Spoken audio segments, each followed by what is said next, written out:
Saudara, seorang anak perempuan bernama Novi membantu orang tuanya mencari nafkah menjadi pengamen hingga larut malam. Semangat Novi menuai simpati.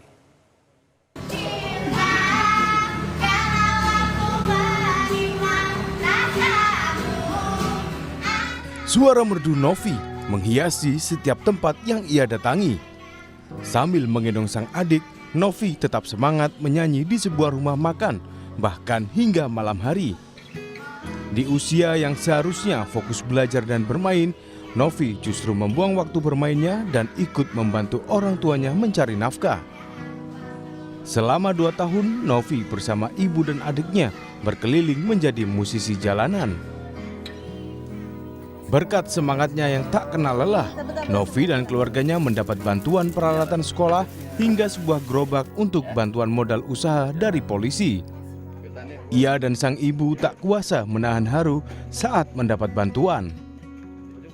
Bapak Polres yang udah datang ke sini, makasih gerobaknya, makasih juga buat semua yang udah datang ke sini. Semoga Bapak Polres bisa lancar urusannya, tambah lagi rezekinya, sehat selalu. Amin. Terima kasih. Lancar semua urusannya. Rasanya senang, sama sedih rasanya bisa dapat ginian. Nggak nyangka ya kemarin video kamu itu sampai viral, nggak nyangka ya? Iya, aku nggak nyangka kalau bisa sampai viral, segitunya viral. Sekarang Novi kelas berapa Gunanya sekarang? jadi bisa jualan. Aku kelas 4 mau naik kelas 5. Ranking berapa? Kelas 1 ranking 7, kelas 3 dapat ranking 5. Bantuan diberikan untuk membantu Novi kembali fokus pada pendidikannya dan meringankan beban ekonomi keluarganya. Nah, Novi ini harusnya bisa belajar menikmati masa anak-anaknya ya, fokus belajar dan bermain dengan teman seusianya.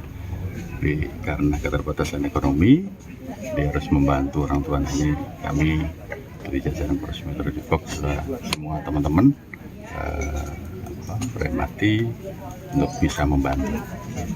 Alhamdulillah hari ini kami hadir ya, mewakili teman-teman dari Polres Metro Depok untuk membantu Ibu Siti, memberikan sedikit modal dan juga peralatan untuk bekerja biar tidak jauh dari rumah. Kini Novi dan keluarganya tak perlu lagi menempuh jarak berkilo-kilo menjadi musisi jalanan untuk mencari nafkah. Bantuan yang diberikan diharapkan bisa meringankan beban keluarganya. Hidayatul Mulyadi, Kompas TV, Depok, Jawa Barat.